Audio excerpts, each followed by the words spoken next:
요게 이제 감염 초기에는 감기처럼 그냥 한 2, 3주 정도 몸살, 오한 이런 게 있다가 좀 잦아들어요. 그러니까 감기가 그냥 지나갔구나 생각하실 수 있단 말이죠.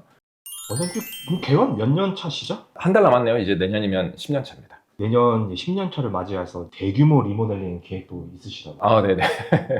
2년간 미루는 걸 이제 내년에 드디어 하게 됐습니다. 자, 오늘은 우리나라에서 에이즈 환자라는 게 좀 생소하긴 합니다.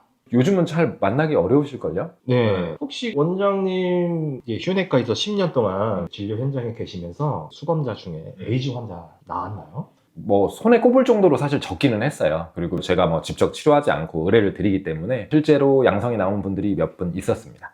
아, 있긴 있네요. 네.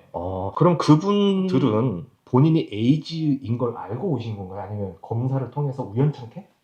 명칭을 좀 정확하게 정의를 해야 되는데 말기에서 에이즈라는 표현을 쓰는 거고요. 그러니까 후천성 면역 결핍증이 됐을 때 에이즈라는 표현을 하고 그 전에 잠복기라든가 초기 감염기는 HIV라는 그 감염 바이러스 있잖아요. HIV 바이러스. 요게 이제 감염 초기에는 감기처럼 그냥 한 2, 3주 정도 몸살, 오한 이런 게 있다가 좀 잦아들어요. 그러니까 감기가 그냥 지나갔구나 생각하실 수 있단 말이죠. 그러고 나서 거의 짧으면 2년, 길면 10년간 잠복기를 거칩니다. 이때는 증상이 거의 대부분 없어요. 그러니까 이때는 사람마다 기간이 다르기 때문에 정확히 알 수는 없지만 짧게 2년에서 10년인데 그동안은 계속 HIV 바이러스라는 게 우리의 그 면역세포, T셀이라고 하죠. T셀이라는 게 이제 면역을 외부에서 세균이 들어가나 바이러스 들어오면 잡아먹는 세포인데 얘네들을 잡아 죽이는 역할을 하는 게 HIV 역할인데 이게 천천히 계속적으로 진행합니다. 처음에는 여유분이 있으니까 어떤 웬만한 균이 들어와도 감염을 차단해 줄 수가 있는데 시간이 흐를수록 이 T세포 활성도가 계속 죽어가면서 차근차근 떨어지면 기회감염이라고 해서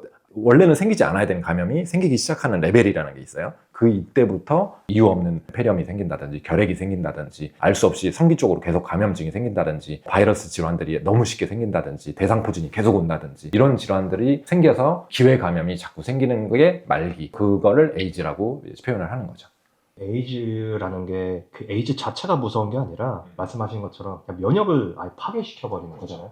예, 감기만 걸려도 맞습니다. 네. 사망한다고 하는데 그러면 잠복 기간에는 치료가 가능한가요? 발견이 됐다면 바로 치료를 시작을 하는 걸 원칙으로 합니다. 그래서 고용량 항생제를 여러 가지를 복합해서 사용을 하면 바이러스 증식을 억제하면서 T세포, 면역세포가 더 이상 죽지 않는, 떨어지던 T세포가 다시 올라오는 걸 알 수가 있는데 문제는 뭐냐면 아직 완치제가 발명되지가 않았기 때문에 이 약은 먹는 동안만 효과를 발휘합니다. 그래서 아직까지는 평생 드셔야 돼요.